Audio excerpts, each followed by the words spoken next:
আসসালামু আলাইকুম ওয়া রাহমাতুল্লাহ। সুপ্রিয় দর্শক মণ্ডলী, আশা করি মহান আল্লাহ রাব্বুল আলামিনের অশেষ মেহেরবানি ও দয়ায় আপনারা সবাই ভালো আছেন। প্রিয় দর্শক, আজকে খুবই গুরুত্বপূর্ণ একটি বিষয় নিয়ে আপনাদের সাথে আলোচনা করব। আশা করি আপনারা ভিডিওটি না টেনে শেষ পর্যন্ত দেখবেন। রাসূল সাল্লাল্লাহু আলাইহি ওয়াসাল্লাম মেরাজের রাতে জাহান্নামের এক মহিলাকে দেখলেন যে তাকে লোহার শিক দ্বারা ঝুলন্ত অবস্থায় রাখা হয়েছে। অতঃপর তার সম্পর্কে রাসূল সাল্লাল্লাহু আলাইহি ওয়াসাল্লাম ও জিবরাইল আলাইহিস সালামকে জিজ্ঞাসা করলেন, এই মহিলাকে কি কারণে এই ভয়াবহ শাস্তি দেওয়া হচ্ছে? জিবরাইল আলাইহিস সালাম বললেন, ইয়া রাসূলুল্লাহ, এই মহিলাটি তার স্বামীর সাথে অশ্লীল ভাষায় কথা বলতো এবং সে তার স্বামীকে কথায় কথায় কষ্ট দিত এবং তার নাফরমান করত। মুখের কথার কারণে বিয়ের মতো এত সুন্দর ও মজবুত বন্ধন কিন্তু আজকাল ভেঙে যাচ্ছে খুব নিমিষেই। দুজনই ভালো, কিন্তু একজনের আচরণ এত খারাপ যে আরেকজন তা সহজেই মেনে নিতে পারছে না। মুখের কথায় হয়তো শারীরিক কষ্ট পাওয়া যায় না, কিন্তু মানসিক যে কষ্ট পাওয়া হয় তা তার হৃদয় ভেঙে দেওয়ার জন্য যথেষ্ট। মাঝে মাঝে স্ত্রীরা এমন কথা বলে থাকেন যার কারণে নিজের অজান্তে স্বামীর মনে অনেক কষ্ট দিয়ে থাকে। তাই চলুন বন্ধুরা, আজকের ভিডিওতে আলোচনা করব যে 5টি কাজ বা কথা আপনি আপনার স্বামীকে ভুলেও কখনো বলবেন না, তাতে আপনার স্বামী বেশি কষ্ট পায়। আর যদি স্বামী কষ্ট পায় তাহলে সেই নারী কসমিনকালে জান্নাতে প্রবেশ করতে পারবে না। আর স্বামী যদি খুশি থাকে তাহলে তার ব্যাপারে রাসূল সাল্লাল্লাহু আলাইহি ওয়াসাল্লাম কি বলেছেন জানার আগে আসুন একটু প্রার্থনা করি। হে আল্লাহ, আপনি আমাদের মৃত্যুর পর আমাদের জান্নাত দান করুন। যারা জান্নাত লাভ করতে চান সকলে কমেন্ট বক্সে লিখুন আমিন এবং এই ভিডিওটিতে একটি লাইক দিন। ও যারা চ্যানেলটি এখনো সাবস্ক্রাইব করে রাখেননি, চ্যানেলটি সাবস্ক্রাইব করে রেখে দিন। হযরত উম্মে সালমা রাদিয়াল্লাহু তাআলা থেকে বর্ণনা করেন, রাসূল সাল্লাল্লাহু আলাইহি ওয়াসাল্লাম ইরশাদ করেছেন, যে মহিলা এমন অবস্থায় মৃত্যুবরণ করবে যে তার স্বামী তার প্রতি সন্তুষ্ট, সে যেন জেনে রাখে সে জান্নাতে প্রবেশ করবে। সুবহানাল্লাহ। তিরমিজি শরীফ 1161। তো সেই 5টি কথা বা কাজ যা একদমই করা যাবে না। প্রিয় দর্শক, যে 5টি কথা আপনি সতর্কতার সাথে যদি আপনি আপনার স্বামীকে না বলেন বা এই 5টি কাজ যদি আপনি আপনার স্বামীর সাথে না করেন তাহলে কিন্তু আপনি জান্নাতি হওয়ার সম্ভাবনা তৈরি হয়ে যাবে। আসুন 1 নম্বর জেনে নিই, স্বামীর অর্থনৈতিক ব্যাপারে কটাক্ষ না করা। সংসার এবং স্ত্রী চালানোর মতো অর্থ যদি কোনো পুরুষের না থাকে তাহলে তিনি নিজেই অনেক বেশি মাত্রায় বিষণ্ণ এবং হতাশ থাকেন। নিজের জীবনের উপর তার প্রতি নিয়ত হতাশা এবং আত্মখ্যাতি মনোভাব সৃষ্টি হয়। তার উপর যদি স্ত্রী হয়ে আপনি তার অর্থনৈতিক অবস্থা নিয়ে কিছু বলে ফেলেন, তাকে কটাক্ষ করেন, তাকে ছোট করেন, তাহলে তার আত্মবিশ্বাস ভেঙে যায় ও নিজের প্রতি আস্থা নষ্ট হয়ে যায়। মানসিক কষ্ট পেতে থাকেন অনেক বেশি। 2 নম্বর হলো অন্য কারোর সামনে স্বামীর কোনো কিছুকেই নিয়ে মজা না করা, তাকে কারো কাছে ছোট না করা। পুরুষরা এই কাজটি একেবারে পছন্দ করে না, বরং এই কাজের কারণে অনেক বেশি কষ্ট পেয়ে থাকেন। যে যতই কাছের মানুষ কাছেই হোক না কেন, কোনো স্বামীর কোনো বিষয় নিয়ে যদি মজা করে তখন তা অনেক সময় মজার পর্যায়ে থাকে না, তখন সে এই বিষয়ে অন্তরে অনেক আঘাত পেয়ে যায় এবং এই ব্যাপারটা নিয়ে নিজেকে ছোট ভাবতে থাকেন এবং অনেক স্বামী মনে মনে তার স্ত্রীকে লানত করেন। তাই এই কাজটি করে আপনি মজা পেলেও আপনার অজান্তেই আপনার স্বামী অনেক কষ্ট পায়। যদি সে প্রকাশ্যে হাসি তামাশা দিয়ে ব্যাপারটি উড়িয়ে দিয়েছে কিন্তু ব্যাপারটি আসলে উড়ে যায় না, এই কর্মকাণ্ড স্ত্রীর এই তাচ্ছিলতা প্রতিটা স্বামীর হৃদয়ে ছুরি ঘাতকের মতো বিদ্ধ হয়ে থাকে। 3 নম্বর হলো স্বামীর কাজের ব্যাপারে কটাক্ষ না করা। আপনার স্বামী আপনাকে ভালোবাসতে বলে আপনার জন্য কিছু করতে উৎসাহী হন, কিন্তু আপনি যদি বারবার তার কাছে ভুল ধরে তা নিয়ে কটাক্ষ করতে থাকেন এবং ভুলগুলোকে সহজ মেনে নিতে না পারেন, বারবার ভুলের আপনি তাকে দোষারোপ করতে থাকেন, তাহলে তিনি কাজের উৎসাহ তো হারাবেনই, উপরন্তু তিনি বেশ কষ্ট পাবেন। তার কাছে মনে হবে তিনি যাই করুন না কেন আপনার কাছে তার কোনো মূল্য নেই। তাই স্বামী যা করেন তার প্রশংসা করুন। যদি ভুল কাজ করে তা নিয়ে কটাক্ষ করার কিছু নেই, আপনি সুন্দরভাবে বুঝিয়ে দিন, তার ভুলটা ভালো করে বলে ধরিয়ে দিন এবং পাশাপাশি তাকে উৎসাহ দিন।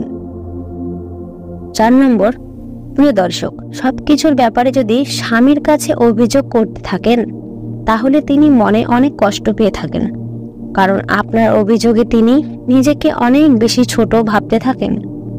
তাই তার কাছে খুঁটিনাটি ছোটখাটো সব বিষয় অভিযোগ করা থেকে বিরত থাকুন।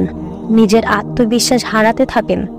যদি আপনি বেশি বেশি তার বিরুদ্ধে অভিযোগ করেন যে তিনি আপনাকে সুখে রাখতে পারছেন না, সারা জীবনে তুমি আমাকে সুখ দিতে পারলে না, আমি মেয়ে হয়েছি বিধায় তোমার ঘর করছি, এই জাতীয় বাক্য ব্যয় করে তার উপর যে অভিযোগ করছেন তিনি আপনাকে সুখে রাখতে পারছেন না বলে আপনার হয়তো এত অভিযোগ, আর এই ব্যাপারটি তাকে অনেক কষ্ট দেয়। প্রিয় বোন, আপনার এই কর্মকাণ্ডগুলো না করার কারণে কিন্তু সংসারটি অত্যন্ত সুন্দর হতে পারে।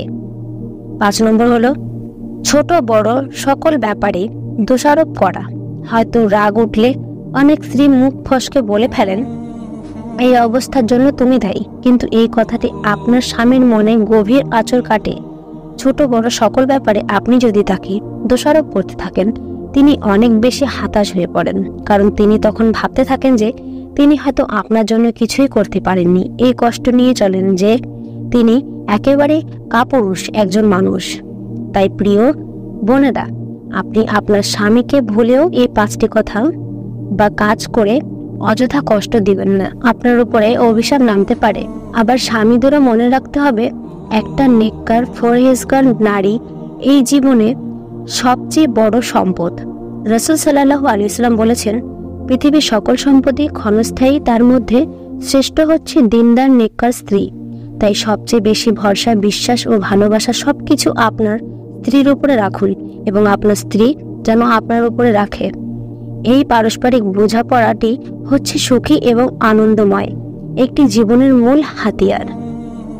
কিন্তু আজকে সমাজে দেখা যায় কিছু স্বামী স্ত্রী এর কাছে সংসারিক, শারীরিক, মানসিক সকল চাহিদা পূরণ করার পর ও যদি স্ত্রীকে কষ্ট দেয়, বিবাহ বহির্ভূত অন্য নারীর সাথে পরকীয় লিপ্ত হয়ে থাকে কিংবা প্রবাসী থেকে মহিলাদের সাথে শারীরিক সম্পর্ক স্থাপন করে, তাদের জন্য দুনিয়া এবং আখিরাতে অর্থাৎ দোজাহানের রয়েছে শাস্তি। দুনিয়ার শাস্তি হিসেবে যে পুরুষ এসব ইসলাম বহির্ভূত কাজ করে সে কখনো মানসিক শান্তি পাবে না। হয়তো সাময়িক সে নিজেকে সুখী ভাববে, কিন্তু চূড়ান্তভাবে সে জাহান্নামী হবে। কিন্তু একটা সময় সে এমন মানসিক যন্ত্রণার মুখোমুখি হবে, এই দুনিয়াতে তা নিরাময়ে দুনিয়ার কোনো ঔষধে কাজ হবে না। আখিরাতের কথা তো বলাই বহুল্য, এই দুনিয়াতেও সে শান্তি পাবে না। এমন একটি যন্ত্রণার মুখোমুখি সে হবে, তখন তার পাশে দাঁড়ানোর কাউকে খুঁজে পাবে না। আরেকটা দুনিয়াবী শাস্তি হলো, সে পুরুষ হঠাৎ করে মৃত্যুবরণ করবে বা যে কোনো সময় পূর্ব অনুমান ছাড়াই কঠিন কোনো বিপদ বা দুর্ঘটনায় পড়বে। তাই যেসব পুরুষ পর নারীদের আকৃষ্ট, পরকীয় জড়িত বা পরকীয় এর সুযোগ খুঁজেছেন, তাদের প্রতি মহান রব্বুল আলামিন সরাসরি বাণী করেছেন। আল্লাহ তাআলা বলেন, তোমার ব্যভিচারের নিকটবর্তী হবেন না, এটা অশ্লীল কাজ এবং নিকৃষ্ট আচরণ। সূরা বানী ইসরাইল 32। এবং রাসূল সাল্লাল্লাহু আলাইহি ওয়াসাল্লাম কঠোর সমাধান বাণী বলেছেন। তিনি বলেন, হে মুসলমানগণ, তোমরা ব্যভিচার পরিত্যাগ করো, কেননা এর 6টি শাস্তি রয়েছে যা অত্যন্ত ভয়ঙ্কর এবং কঠিন। এর মধ্যে 3টি দুনিয়াতে ও 3টি আখিরাতে। যে 3টি শাস্তি দুনিয়াতে হয় তা হচ্ছে, তার চেহারায় উজ্জ্বল্য বিনষ্ট হয়ে যায়, দেখতে মানুষ রূপেই একটা জানোয়ারের মতো মনে হয়, তার আয়ুকাল সংকীর্ণ হয়ে যাবে এবং তার দারিদ্রতা চিরস্থায়ী হবে, জীবনভর দাঁড়ে দাঁড়ে ভিক্ষা করবে। মনে রাখবেন, এত ভয়ঙ্কর এই ব্যভিচার। আর যে 3টি শাস্তি আখিরাতে প্রকাশ পাবে তা হচ্ছে, সে আল্লাহর অসন্তোষ, কঠিন হিসাব ও জাহান্নামের শাস্তি ভোগ করবে। বাইহাকি 564। হযরত শাহুল ইবনে সাদ রাদিয়াল্লাহু তাআলা থেকে বর্ণিত, রাসূল সাল্লাল্লাহু আলাইহি ওয়াসাল্লাম বলেন, যে ব্যক্তি মুখ ও লজ্জাস্থানে হেফাজতের জামিনদার হবে, আমি তার বেহেশতের জামিনদার হব। সুবহানাল্লাহ। বুখারী 76-58। হযরত উকবা ইবনে আমের রাদিয়াল্লাহু তাআলা থেকে বর্ণিত, রাসূল সাল্লাল্লাহু আলাইহি ওয়াসাল্লাম বলেন, সাবধান, তোমরা নির্জনের নারীদের কাছেও যেও না। এক অনসার সাহাবী বলেন, ইয়া রাসূলুল্লাহ, দেবর সম্পর্কে আপনার নির্দেশ কি? অর্থাৎ তার সাথে তো মনে হয় চলাফেরা কথাবার্তায় কোনো বাধা নেই। নবীজি সাল্লাল্লাহু আলাইহি ওয়াসাল্লাম বলেছেন, দেবর তো মৃত্যুর সমতুল্য। মুসলিম 24:45। প্রিয় দর্শক, আমরা আমাদের সমাজে আমরা পর্দার বিধান ঘরে পালন করি না।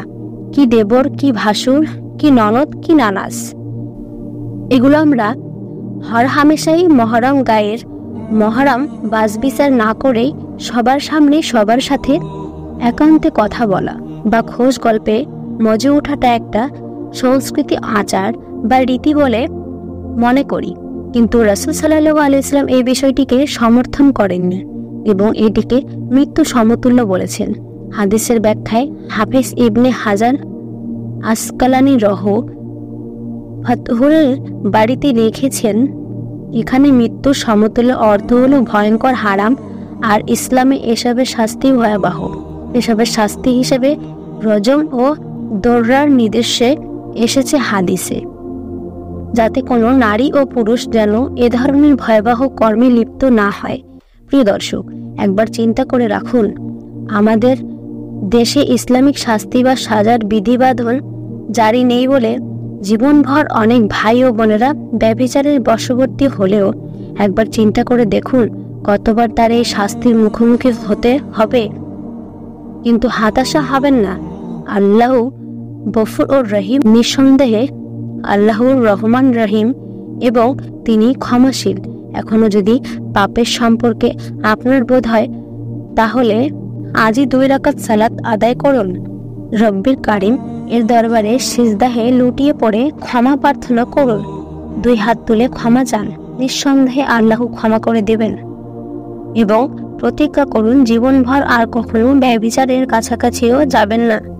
আর যে সকল বোনেরা পুরো ভিডিওটি দেখেছেন, অনুরোধ করব আপনারা আপনাদের স্বামীর প্রতি সহায় এবং ভালোবাসা পরায়ণ হন। এবং যে সকল ভাইরা এই ভিডিওটি দেখেছেন তাদের প্রতি অনুরোধ করব স্ত্রীর প্রতি নমনীয় হন এবং তার সাথে সুন্দর আচরণ করুন।